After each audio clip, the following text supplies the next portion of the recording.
Estos somos nosotros cuando ingresamos a la universidad, ¿no? Y nos piden que hagamos algún trabajo de investigación. Y en esta parte, nosotros generalmente tenemos mucha información, pero no sabemos a dónde recurrir para encontrarla. Internet es una buena forma, pero hay maneras más formales como ir a una biblioteca, consultar con alguien experto, cuando se viene otra vez información, pero aún así la información es bastante y esto puede ser hasta para algunas personas un poco caótico.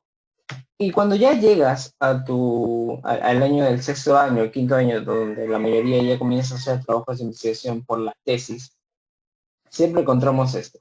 Las metas no son reales, ¿dónde está la justificación? No eres tú, tu marco teórico, está mal citado, faltan adjetivos, más variables, ¿dónde está la hipótesis? Todo esto se puede solucionar haciendo una búsqueda bibliográfica previa. Todo esto se puede solucionar con esos chicos.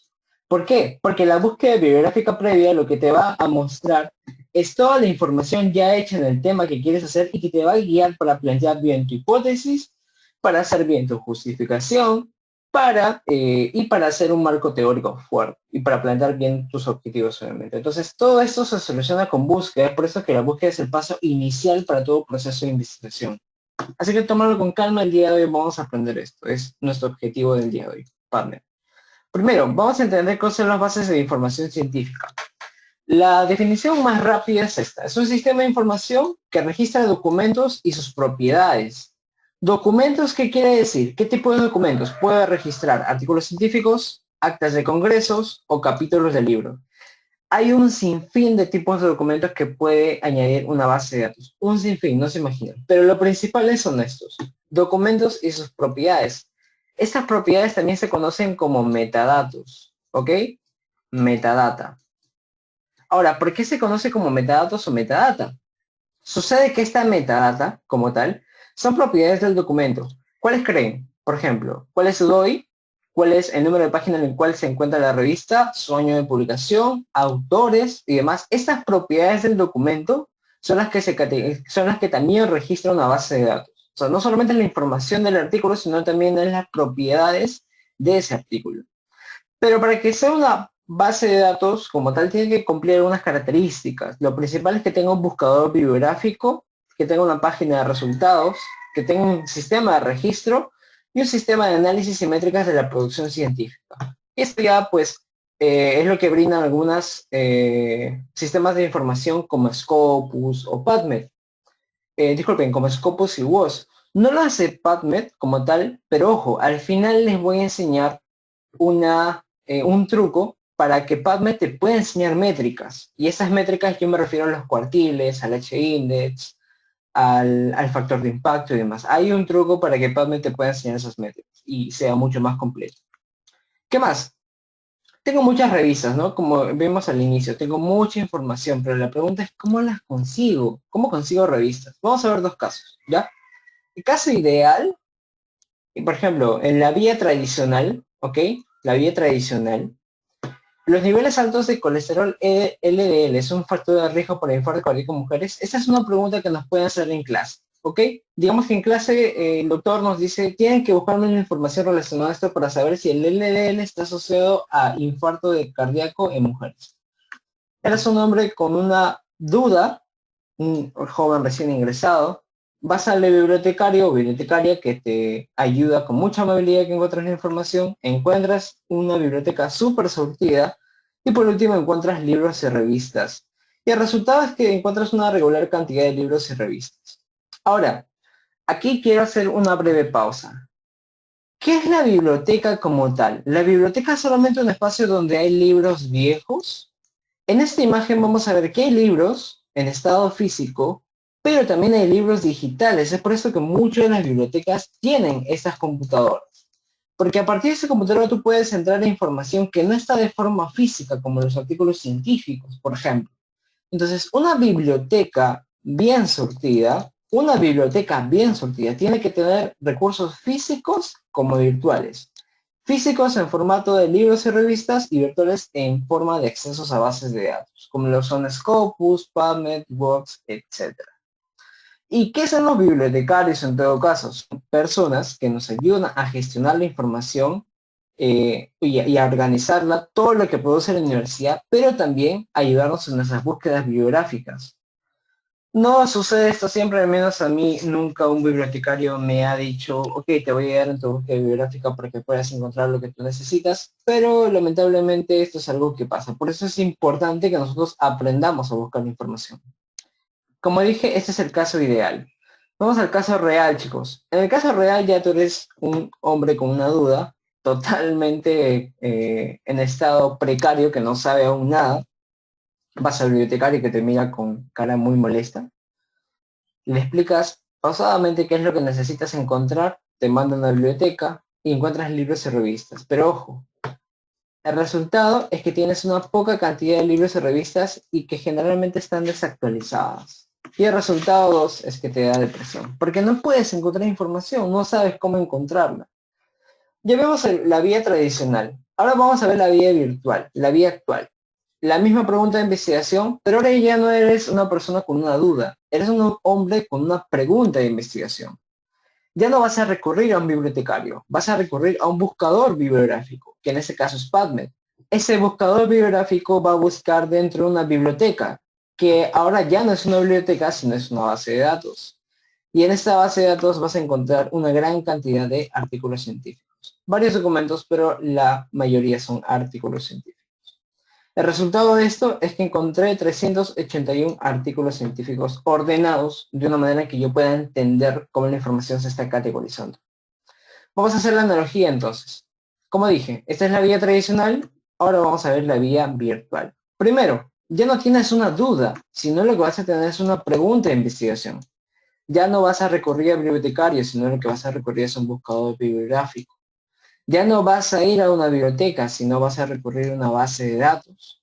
Y ya no vas a recurrir a libros y revistas, sino vas a recurrir a artículos científicos. Estas son las principales diferencias y esta es la analogía como yo puedo entender que es una base de datos. Entonces, la base de datos es una biblioteca que tiene muchas características, como las vimos al inicio, que tiene un sistema ordenado, que tiene métricas, que me permite encontrar la información de manera fácil, que tiene un buscador bibliográfico propio de él, y eso es lo apropiado.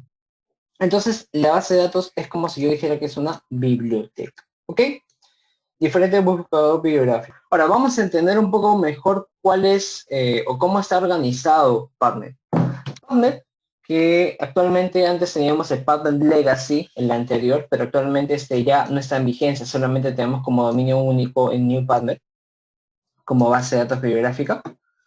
Tenemos ese New PubMed, que en este caso sería el bibliotecario, y su biblioteca. O sea, tenemos a PubMed como el bibliotecario de su biblioteca Medline. Por eso es que PubMed no es lo mismo que Medline. Muchos tienen esa confusión. Nos preguntan si PubMed es lo mismo que Medline. No, PubMed busca y Medline es donde busca PubMed. Es decir, PubMed va a ir a buscar a Medline porque PubMed es el bibliotecario y Medline es la biblioteca. Tiene otros productos también, que es el Clinical Trials y el Medline. Ahora, todos estos son productos o son, en este caso, por así decirlo, subcomités de algo mucho más grande, que en este caso es el NIH. El NIH es, como lo es el INS a Perú, es el Instituto Nacional de Salud. El INS es a Perú, el NIH es Estados Unidos. Y esta es básicamente la primera cosa que quisiera que se lleven a casa. O sea, entender que PubMed no es lo mismo que Medline. Ahora, hay otras cosas que a veces me preguntan también, ¿qué es NSIB y qué es NIHNLM? Ok, National Center for Biotechnology Information y National Library of Medicine son los dos suborganismos que salen de NIH que se encargan de administrar todo esto, chicos, todo esto. NLM administra Medline y NIH, NCIB administra todo lo demás. O NCBI administra todo lo demás. Entonces, básicamente, si alguna vez le preguntan o quieren saber qué es NLM o NCIB, no se hagan muchas bolas, son dos subcomités de NIH, pero lo que importa es estos productos que el instituto tiene como tal. Ahora, como les dije, PubMed, ahora tenemos solamente una única versión. Antes teníamos el PubMed Legacy, el cual pues ya se dio de baja y ya no lo pueden encontrar en internet. Ahora, si entendamos cuál es la diferencia entre PubMed y Medline. PubMed, como les dije al inicio, va a buscar en Medline porque los dos pertenecen a una misma institución que es el NIH o NIH, ¿ok? Y PubMed puede buscar en Medline porque ese es el bibliotecario y esa es la biblioteca, pero PubMed puede buscar en otras bibliotecas. Y esto es lo interesante. No solamente busca en Medline, sino busca en varias bibliotecas. Entonces, eso quiere decir que un bibliotecario no solamente puede buscar en una biblioteca, sino que puede buscar en varias. En ese caso, sí o sí, va a buscar en Medline porque obviamente forma parte de su institución, pero no solamente es lo único en lo cual puede buscar. Tenemos otro que es el PubMed Central, que son todos los documentos que estén en Meta o en PubMed, todos los documentos, pero que estén en 100% full text. ¿Y qué significa full text? El ya denominado famoso Open Access. Significa que está en acceso abierto. Yo no necesito pagar una suscripción adicional para poder acceder al artículo. Simplemente está de formato libre. Entonces, todo lo que esté en formato PMC, en Medline o PubMed, está en formato libre. Y Medline Plus, que es básicamente una parte de Medline o PubMed, pero que tiene un lenguaje más accesible para la población en general. O sea, no tiene el lenguaje técnico que está hecho para médicos, sino un lenguaje tan general que puede ser aprovechado por toda la población. Tenemos otra institución que ya les comuniqué anteriormente, el Sevier, que tiene varios productos. Tiene ScienceDirect, que es una base de datos todo texto completo, es como el PMC, es ScienceDirect. Scopus, que es como PubMed, que es una base de datos bibliográfica. Mendeley, que es un gestor bibliográfico, que es un buen gestor. Clinical Key, que en este caso no es una base de datos. Se conoce como Point of Care Resources, o también conocido como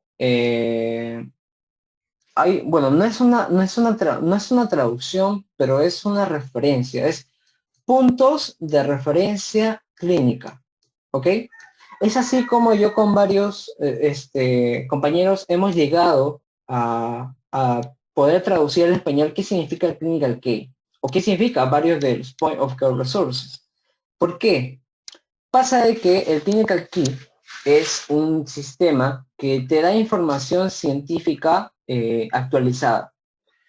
Y escriben artículos, por ejemplo, sobre un tema y te dan tratamiento, te dan clínica, pronóstico, etc. Y es una manera de entender que ese Clinical Key es como si fuera un Harrison, pero que constantemente se actualiza.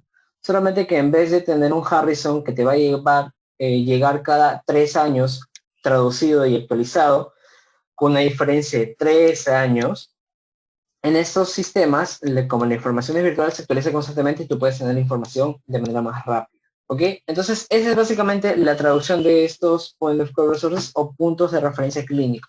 Una revisión rápida en realidad. Eso no es para tomar decisiones clínicas, es para realmente pues, revisar si es que puedes de alguna otra forma encontrar una información que te dé un contexto de lo que quieres aprender. Y por último, en Base, que es una base de datos bibliográfica, pero que en este caso esta base de datos bibliográfica es netamente de medicina. No hay nada más en el Base que no sea medicina. Tenemos Clarivate Analytics, que tiene Web of Science y GetNote, que es un gestor bibliográfico. WordCloud, que tiene UpToDate, que es otro Point of Care Resources, así como Clinical Key. Y tenemos otro, Ovid Medline. Y tú me dirás, pero Medline no pertenece a PubMed. Bueno, disculpen, Medline no pertenecía al NIH. Pues sí, Medline pertenece al NIH, pero recordemos que Medline es una biblioteca. Lo que hizo WordCloud es hablar con la biblioteca y decirles, ¿sabes qué? Yo voy a crear un super bibliotecario, pero yo quiero que me des acceso a Medline para poder crearlo.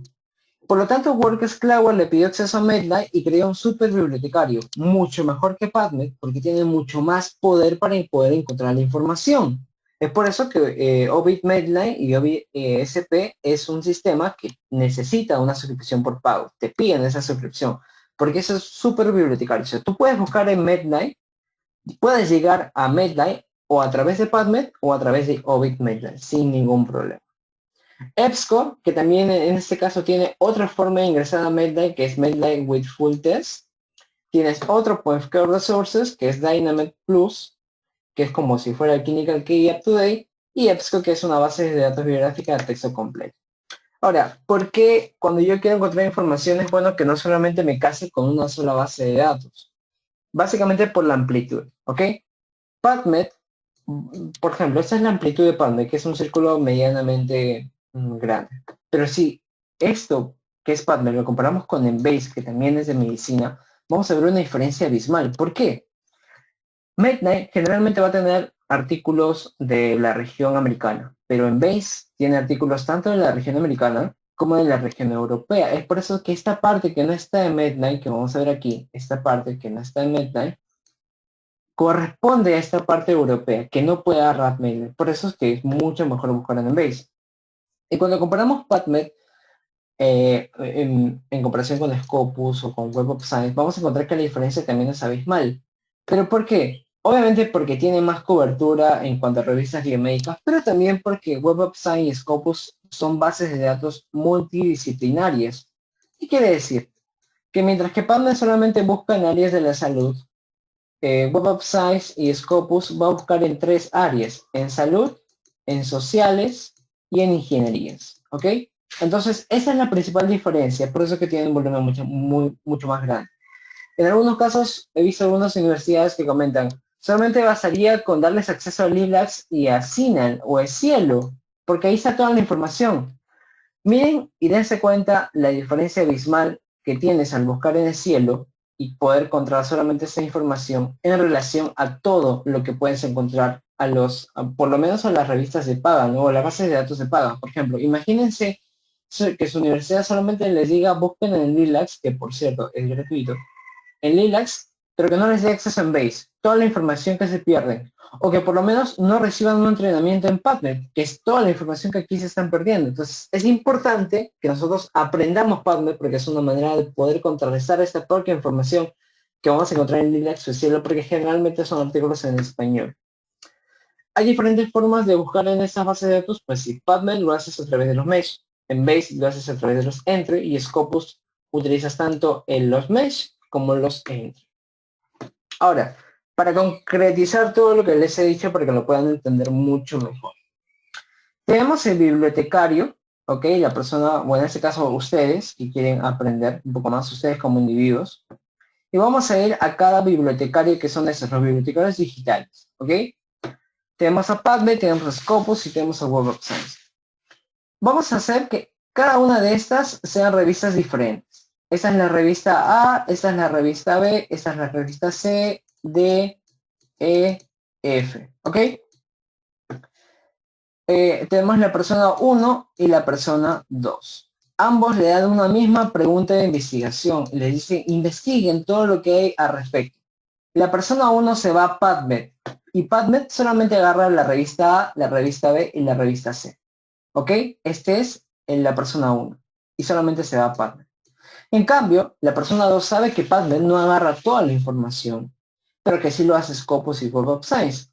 Y en este caso elige Scopus. Y al ir a Scopus se da cuenta que Scopus agarra A, agarra B, agarra C, D y E. ¿Ok? Y por eso elige en este caso Scopus. Pero no está agarrando ni la F, ni la G, ni la H. Y nos damos cuenta que Web of Science agarra el H, el G, el F y el E. Pero no agarra ninguna de las demás. Y esta persona 2 es más cauta y lo que hace es, ok, como Scopus me agarra este porcentaje de las revistas, y Web of Science me agarra este otro porcentaje de las revistas, lo que yo tengo que hacer entonces es buscar en estas dos bases de datos. Es por eso que esta persona, que solamente buscó una base de datos y que solamente va a encontrar esta porción, está incurriendo en algo que se llama sesgo de publicación, que solamente va a encontrar una parte de toda la información en ese tema o en esa pregunta de investigación. En cambio, la persona 2, que es más cauta y que sabe buscar, agarra dos bases de datos y esto le posibilita encontrar la mayor cantidad de información, generalmente cuando haces revisiones sistemáticas. Esta es una diferencia actualmente y ya las diferencias entre a cuanto alcance de información se han venido disminuyendo, pues cada vez más hay más revistas que se incluyen a estos. Y pues una de las, yo creo, de las bases de datos que va a dar la hora en estos años es Microsoft Academy. Es una base de datos que es muy buena, hablando por la amplitud.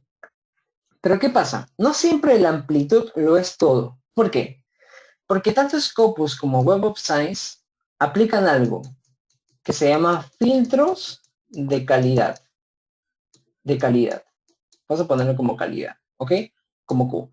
Filtros de calidad. Es decir, cuando tú buscas en Scopus y WOS, no vas a encontrar cualquier información porque ellos son muy específicos poniendo filtros para que tú ingreses como revista. Es decir, tienes que cumplir ciertos estándares de calidad para que tú puedas ingresar a la revista. Entonces, si tu revista es mala, no va a ingresar. Si tu revista es buena, va a ingresar. Y cuando tú busques en esa base de datos, lo que tú vas a encontrar es información de calidad. Entonces tú estás más confiado de poder buscar en esa base de datos porque ya hicieron un filtro previo. Y es por esto que pues Scopus y WOS como tal, aunque no se comparen a Microsoft Academic, siguen siendo buenas. Porque Microsoft Academic tiene mucho volumen.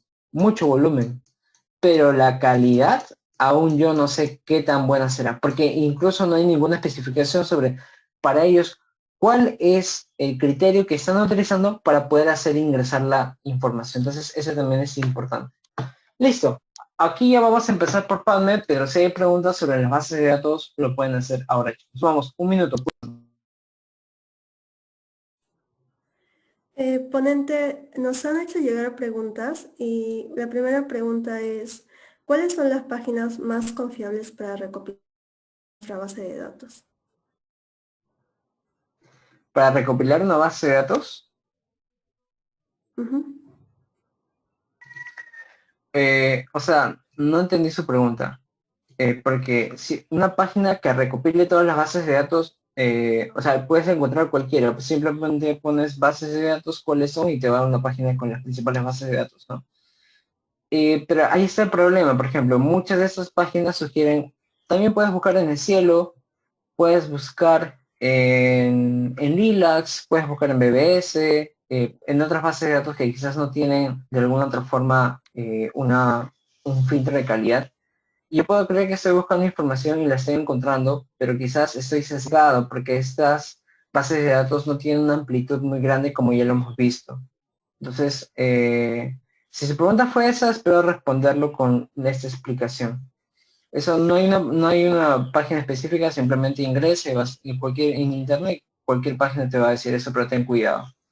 Ahora, si me preguntan qué bases de datos buscar, disculpa, si me preguntan qué bases de datos buscar, pues yo le recomendaría esas tres, al menos para las biomédicas, ¿no? Scopus, PubMed y WOS. Sí, hay otras preguntas. Nos hacen llegar que World Science cuenta como una base de datos. Web of Science, Ujú. claro, Web of Science es una base de datos como tal. Otra pregunta es, ¿qué base de datos es gratis y tiene mayor cantidad de información? Ok, la gratis y la que tiene mayor cantidad de información es hasta ahorita Microsoft Academic. Y Dimensions y Microsoft Academic, esas son otras bases de datos.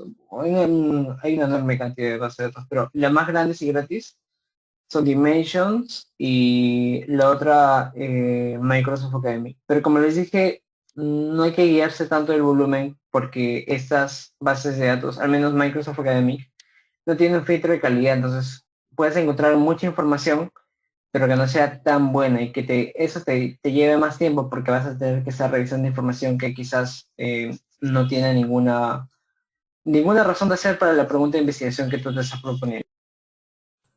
Ya. Otra pregunta dice, ¿qué factores hacen que una base de datos sea mejor que otra? ¿O qué es lo primordial que deberíamos ver para escoger una base de datos? Ok, lo primordial para escoger una base de datos es qué quieres investigar. Porque, por ejemplo, pues nosotros somos del área de la salud. Hay bases de datos que pues son más apropiadas. Para el ámbito biomédico, Cochrane recomienda buscar en Medline por cualquier vía, pero buscar en Medline, buscar en Scopus y en Embase. Disculpen, en Medline, Embase y WOS. Esas son las tres bases de datos. Si tú quieres hacer revisiones sistemáticas, por ejemplo, Cochrane recomienda eso. Medline, Embase y WOS. Pero, por ejemplo, yo ahorita estoy haciendo una investigación sobre guías de práctica clínica. Muchas de las guías de práctica clínica no se publican como tal en formato artículo, por lo tanto no voy a encontrar las bases de datos. Lo que yo he tenido que hacer es hacer un Excel con todas las páginas habidas y por haber que sean recopiladoras de guías de práctica clínica o en su efecto que sean las páginas de las instituciones que realizan las guías de práctica clínica. Entonces todo va a depender de tu pregunta de investigación y qué crees que puedes encontrar. Si son artículos científicos, ándate a esas bases de datos, pero si son otros tipos de tipos documentales, entonces tienes que evaluar la posibilidad de irte a otras cosas. Pero eso va a depender de la experiencia y sobre todo sobre con quién puedas consultar.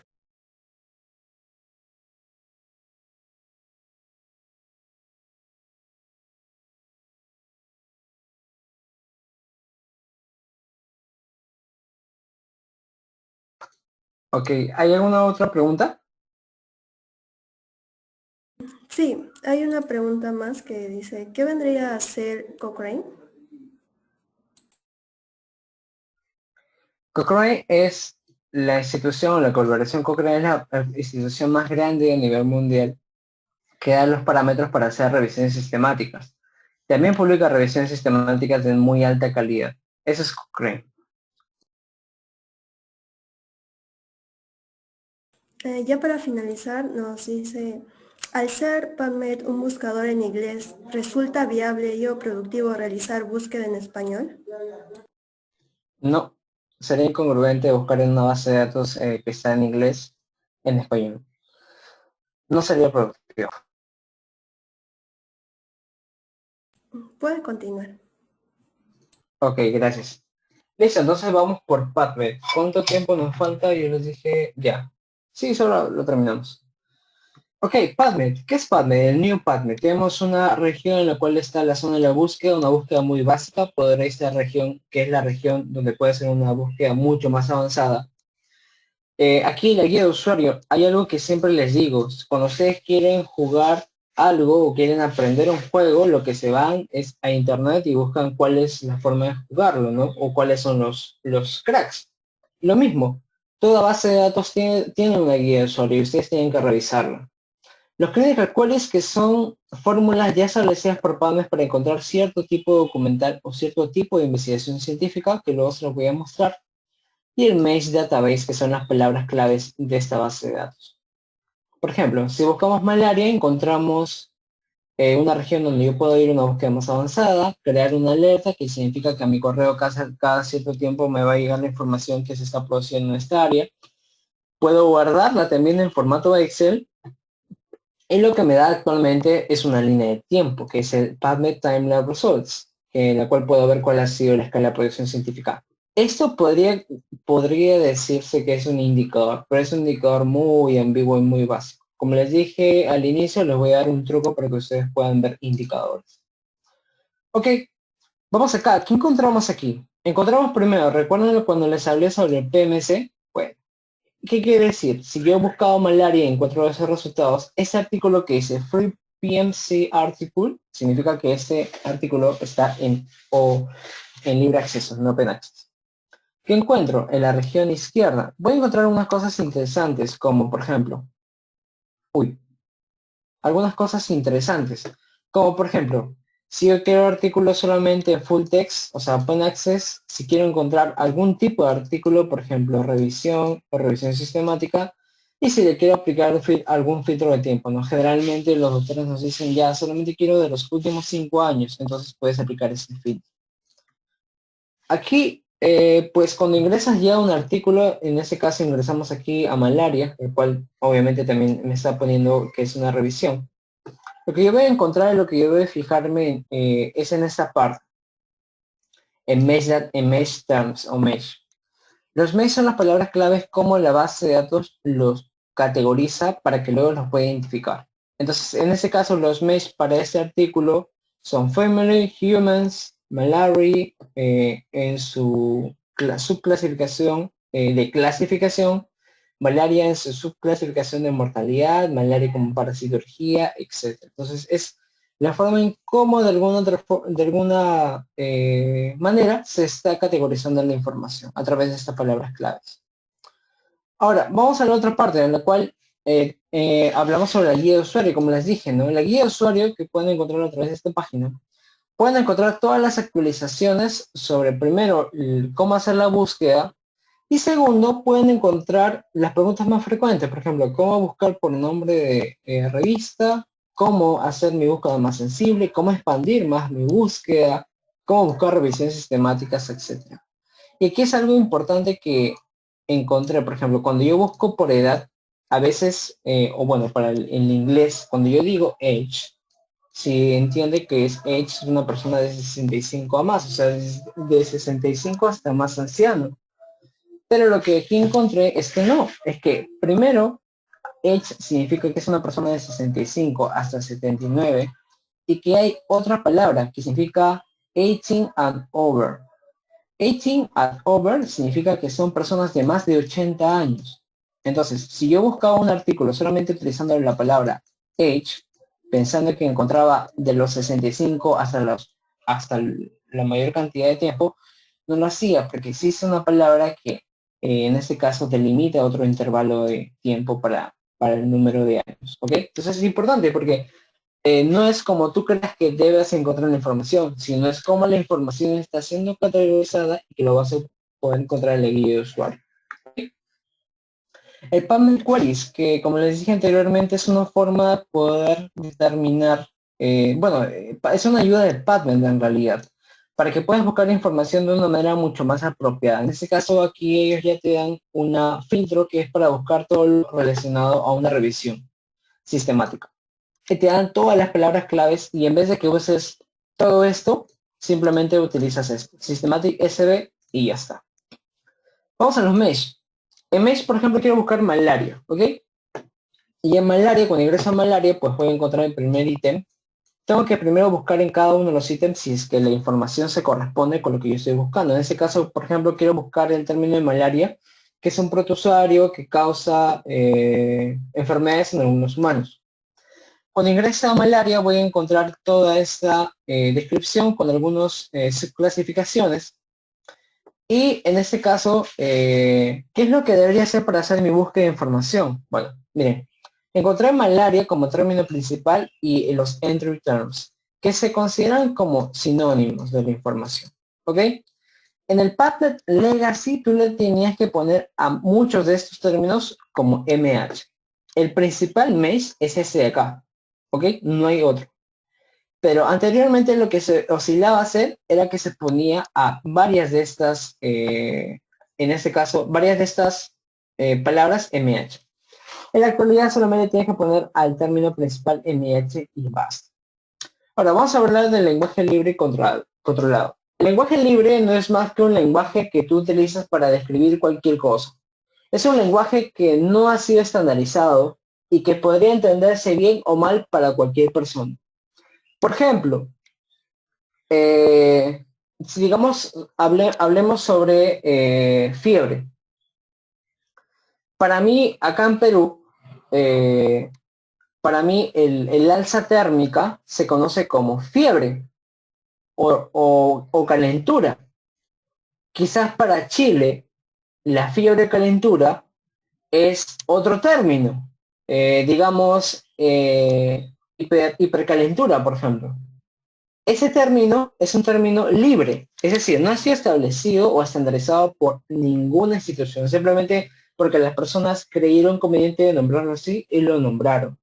Pero cuando el término ya se estandariza, ¿y por qué se hace? Básicamente con el objetivo de que pueda ser entendido por todos, es cuando ya hablamos de un lenguaje controlado, porque ese lenguaje controlado ya se está estandarizando, se controla para que siga un mismo curso en cualquier parte del mundo y que se pueda entender en cualquier parte.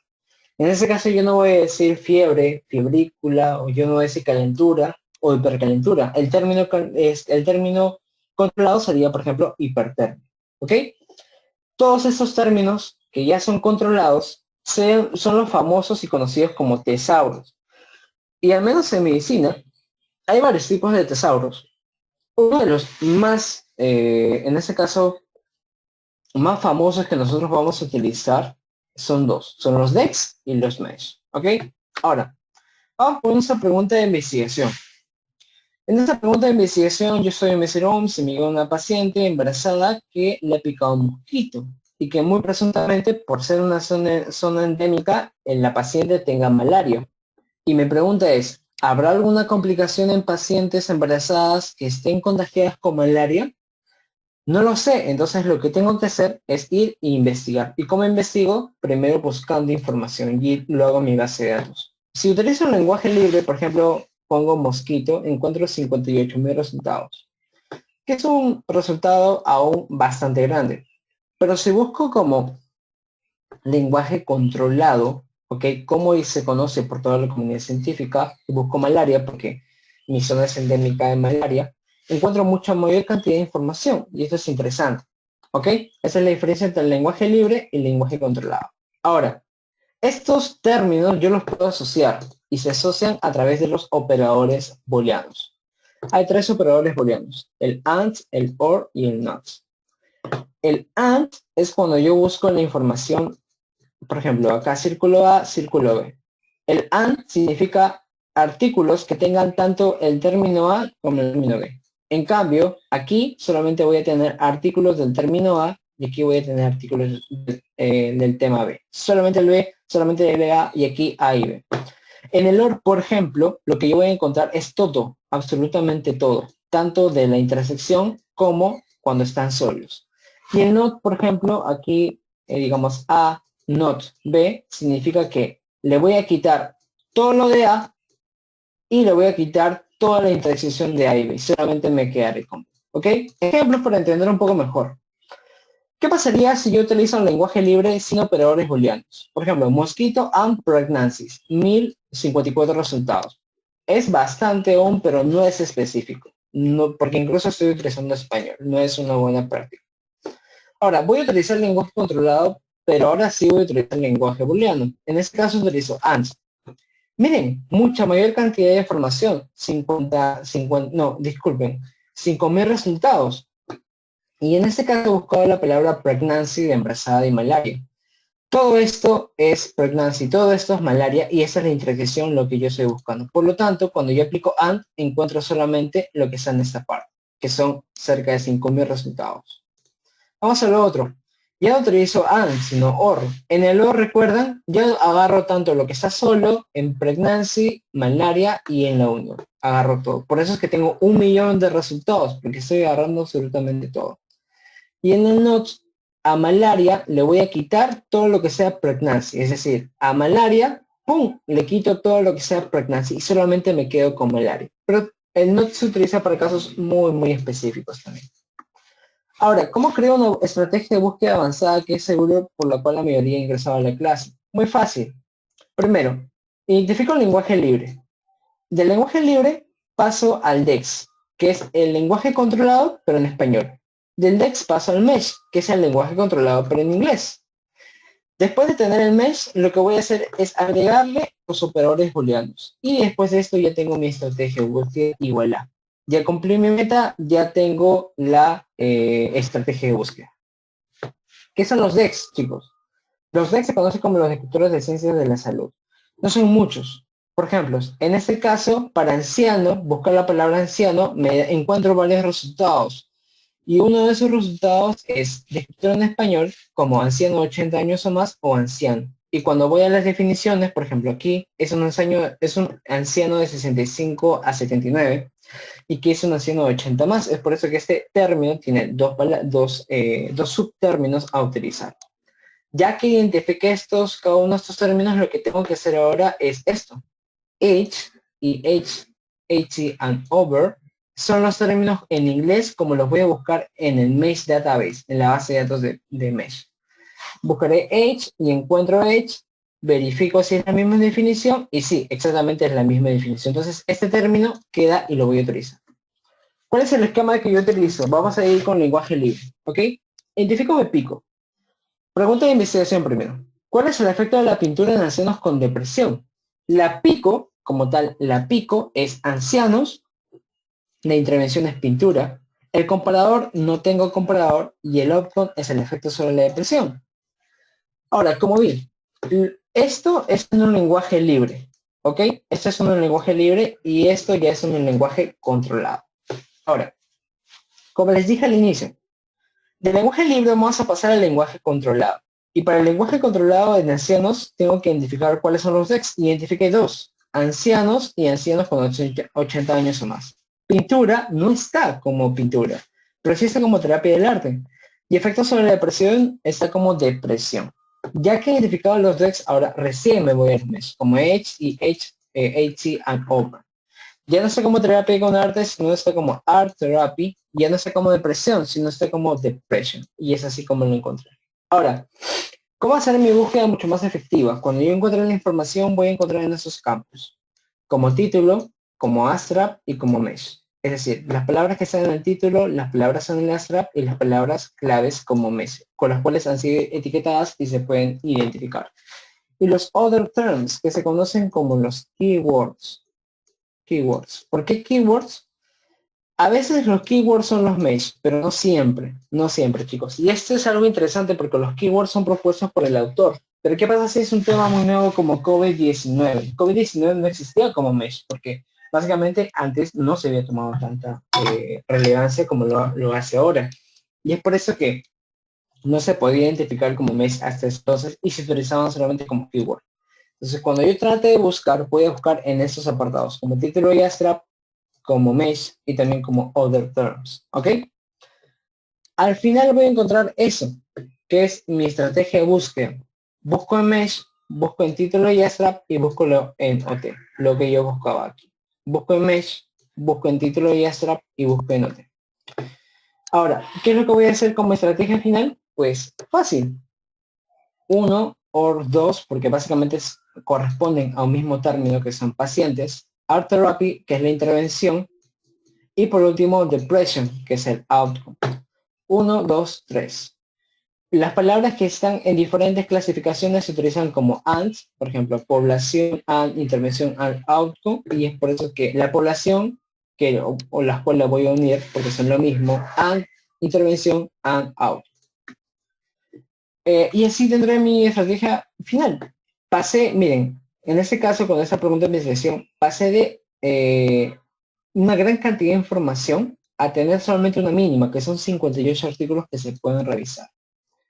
Y esa es la información que yo puedo tener. Y miren de acá. Por ejemplo, en esos 58 artículos encontré que hay artículos desde 1994 hasta el 2020 y en la cual estoy encontrando información como ensayos clínicos aleatorizados, lo cual es importante para poder evaluar.